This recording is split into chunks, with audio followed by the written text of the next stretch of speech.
এমন সুন্দর জীবন, এমন সুন্দর যৌবন, আহা শক্তির টাইমটা, জীবনের সক্ষমতার সময়।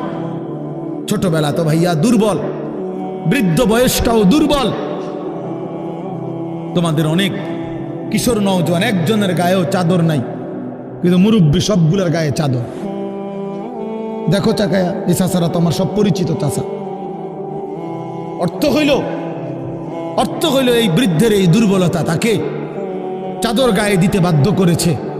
তার শরীরে শীতের অনুভূতিটা বেশি, ঠিক কিনা বলেন নাকি? কিন্তু তোমরা নওজোয়ান, তোমাদের অধিকাংশ কারো গায়ে চাদর নাই। তোমরা দেখো ভাইয়া, আমার গায়ে কোনো চাদরই নাই। তাইলে বুঝাইতে চাইলাম, এই শক্তির সময় যৌবন।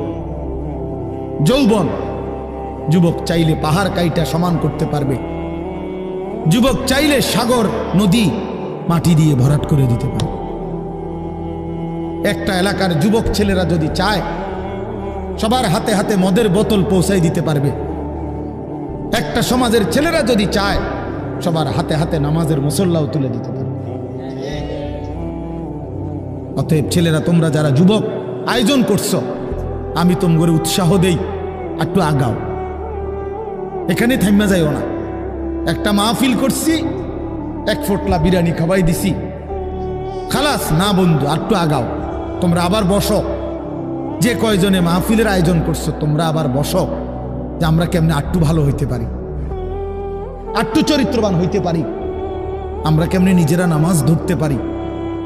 একটু যদি হিম্মত করো যুবক, ইনশাআল্লাহ ভালো হবে। শনিবার দিন আমি আমার মাদ্রাসায়, এই শনিবারে সকাল 10টা